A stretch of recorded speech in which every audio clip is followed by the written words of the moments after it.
4 right now. Great to have you here on this Friday morning. So we all enjoy a good story. But what about the folks, and God love them, who just tell the same stories over and over again? I may be guilty. Maybe I'm one of these people, and I'm just completely not self-aware. I don't think that's true. I've never heard you tell the same story.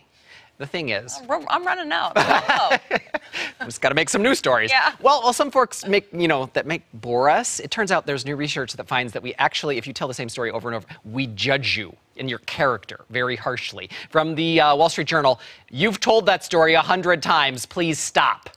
University of Buffalo researchers find that people who tell stories are seen as more warm and likable than people who just deliver the facts or opinions.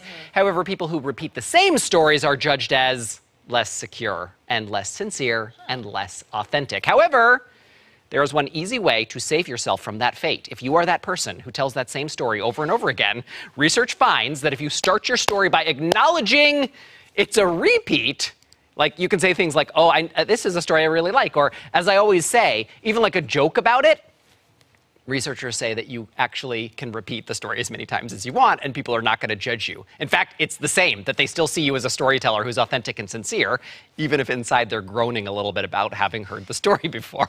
Here comes Bob from accounting telling the same story again about his leftovers. But if he's deprecating about it to begin with, right, we kind of like Bob from accounting. Exactly. It's like, here comes Bob. Story. Can't wait to hear the leftovers story. But what about telling better stories in general? Yeah. I mean, what advice do you have for that? Okay, so there is some good advice here. I liked this because it's from the Wall Street Journal. So have a point, that's the first one, and then stick to it. Don't meander. Cut the details. I'm a meanderer, which is not good. That's my problem too. Open hot. Think like James Bond. Like you want to get in there with something real good straight away. Then flesh out your characters. Like use some emotion. Tell your listeners why they should care about the people in your story.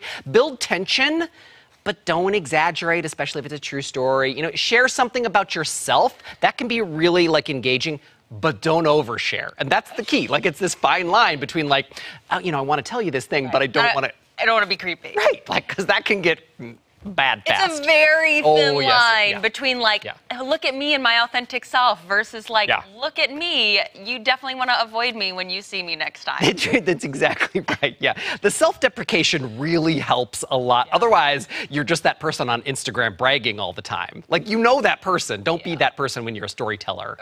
And try to make it about the other person too. Engage them in the story. Right. Bring them in. I have a cousin who I look forward to his stories because they're just always hilarious. And it kind of, I don't know. I know he said open hot, but it's kind of a slow burn. Yeah. But the payoff is worth it. No, it's good. That's the character development right there. Exactly. Lay down those gold coins, get people to pick them up and follow you to the end. And then we'll listen to all of your stories about your leftovers and over and over again. Hot dogs. Have a nice weekend, everybody.